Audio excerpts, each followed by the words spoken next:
Hi everyone, this is Paul Schmutzler for Streaming Media Producer.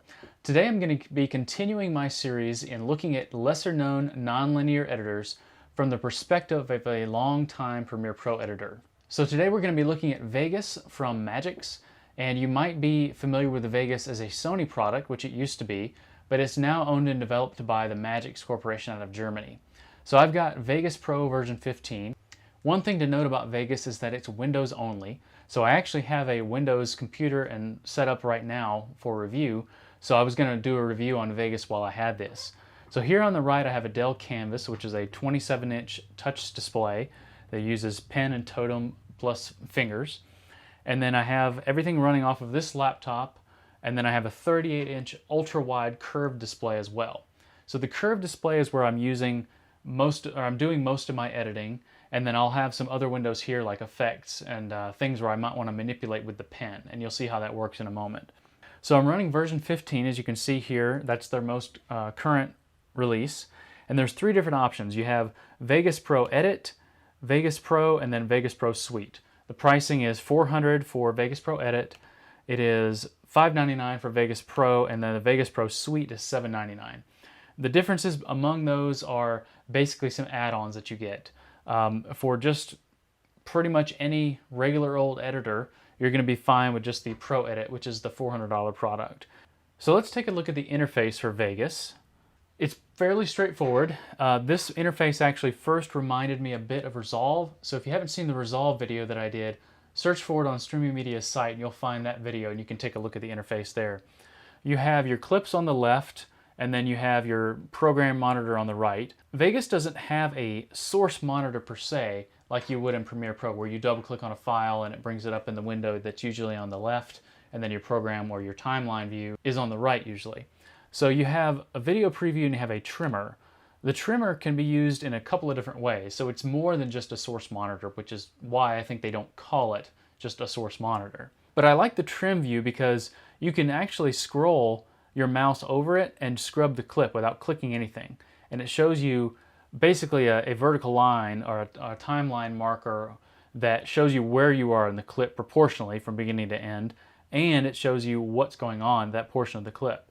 And when your mouse goes away from it, it just goes back to the beginning. Right here you can actually choose your in and out points, which is also displayed up here on the screen with the lighter shaded area in the center. If you just click, of course it gets rid of that, and then I can adjust those in and out points again to bring those back to whatever I need.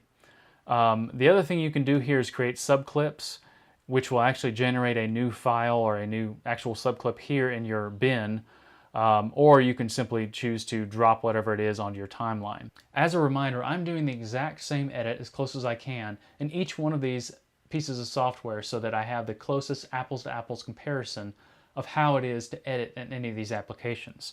I actually exported my EDL from Premiere Pro, which is my original edit that I've been basing all my other edits on. First I tried to use a regular EDL file from Premiere Pro. It did not work. So then I actually exported a Final Cut Pro EDL, and that worked like a charm. So it brought it in, every clip, all the music, the fades, everything was in there. It did not import some plugins that I have in Premiere Pro that are not standard. There's some aftermarket plugins. And what it did is it replaced it with the closest approximation, which is basically just a fade. So all in all, it did a pretty good job of bringing in an edit from another application into this one. So I'm not really going to get into the actual editing of a project, but I do want to show you how simple it is to make some of the changes here. Okay, first of all, I love the scrubber in the timeline here. If you scrub here where the time code is, you'll notice that it actually does a scrub. Let me switch back to the video preview. This is my program monitor here, or my timeline view. So if I click here and scrub, you can see it actually gives me an audio and visual scrub, which is kind of nice. Some people love having that scrubbing. They like to be able to hear what's going on, not just see what's going on. If I click here and scrub, it goes a lot faster and it does not use the audio. So if you're trying to jump quickly to a point, you can do this. Of course, you can just click as well to to move the marker quickly. If I click and drag in an area here in the timeline, it actually creates in and out points.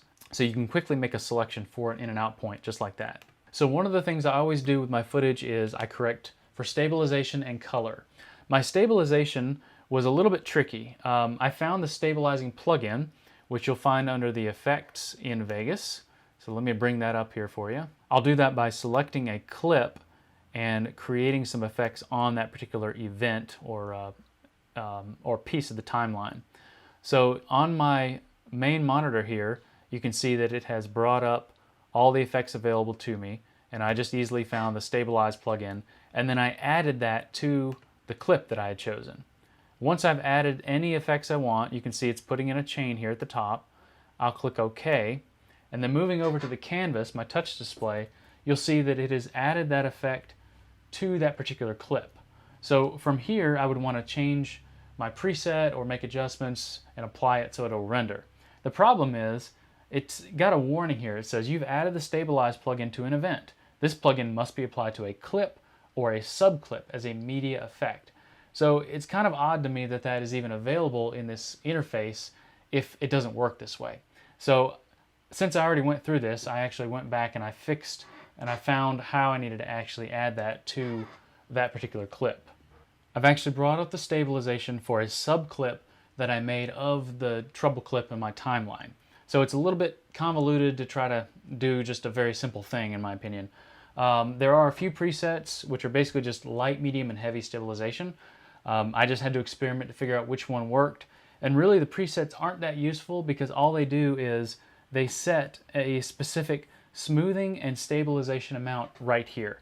So the default that it's set to is 0.5 and 0.5, and then there's a checkbox for rolling shutter correction, which I didn't need. All it does is go up or down both of those together, the pan smoothing and the stabilization amount. You hit apply, it renders it, and then you can see the results. I found that the light stabilization was enough for that trouble clip in order to clear it up enough to where I was satisfied. It is a problematic clip that most stabilizers have trouble with, so I don't expect perfection when I see it there. Now let's look at how to adjust the color on the clips. What I did in Premiere Pro in order to adjust color was I created a look that I liked with a combination of several filters and effects.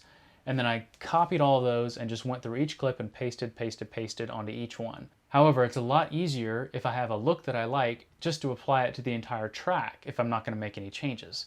Or I can make it to the track and then I can apply counteracting effects to a particular clip in order to reduce it or modify it in some way. So what I did in Vegas was I created a track effect that would apply to all of the clips in my timeline. So let me show you that now.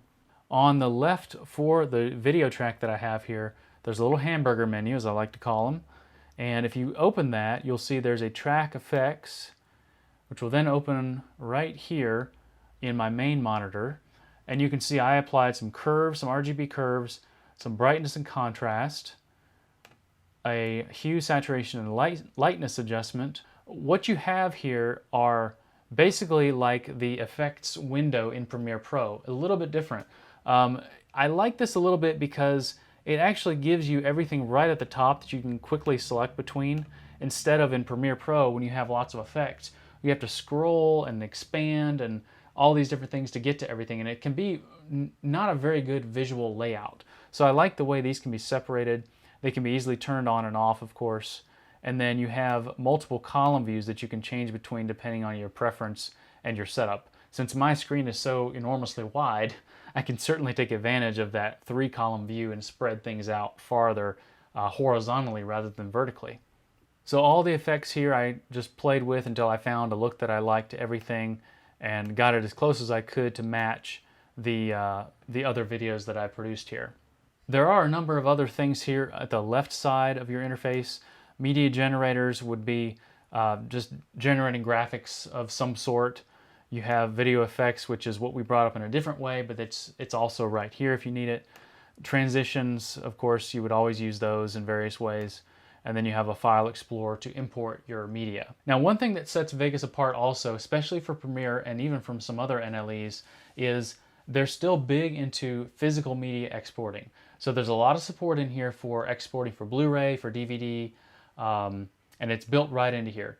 A lot of people, myself included, were upset for a very long time that Adobe got rid of Encore, their DVD authoring application, because when they got rid of it, DVD authoring was still a pretty big thing, But like Apple removing the optical drives from their computers pretty early, Adobe was just getting ahead of the game and saying, look, we know this is going away, so we're going to go ahead and remove support for this application and get rid of it.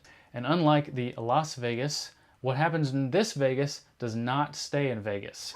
You can export by going to File and then Render As. Okay, you can see on the left here you have your categories of different types of exports. And I have filtered this to show only video projects. It has some audio only, of course. But video only brings up all these categories, and then within those categories you have presets, or what Vegas calls templates. And you can of course customize your template to change the frame rate or the dimensions or anything like that. So I noticed something conspicuously absent from the export options, and that was anything that seemed to resemble H.264. The closest thing that I found was this Magix MP4. There's an HEVC codec, which is good, but there wasn't just a straight up H.264. So I was a little surprised by that. But anyway, I was able to get a good export at a reasonable file size that looks comparable to the other exports that I was doing from Premiere Pro and the other software. And what I settled on was this Internet HD 1080p MP4 file. And it says 25, but you'll note the little asterisk. That means I've changed it already. And if I go to customize the template, this is where you'll find the ability to change all of your settings. So I changed my frame rate to 24, which is what my video clips are all at. You can change from a variable bit rate to a constant bit rate. You can also set it to 2-pass, which I always use when I'm encoding, if it's available. Finally, the project tab, you can change it to whether the quality is the same as what you were using in your editor, or if you want it to be better or worse. So if you're trying to just shoot off a proof to a client, you can change it to draft or preview. And then if you're using a 3D project, you've got those settings here as well. And by the way, Vegas does support 4K and stereoscopic editing. So once my settings are good to go, I'll click OK. I'll change my file name and my destination, hit render, and then you can see I've already exported this, so I'm going to overwrite that file with a new one. A few things to note about Vegas. When I first set it up and installed it, it had a couple of things it wanted me to set up as well. Those actually turned out to be optional additional plugins or filters, basically third-party software. I chose not to set those up because they weren't included with the version that I was given the license for. So that's a quick look at Magix Vegas Pro version 15. Again, it's available for Windows only in 3 different packages: the Pro Edit, the Vegas Pro, and then the Vegas Pro Suite.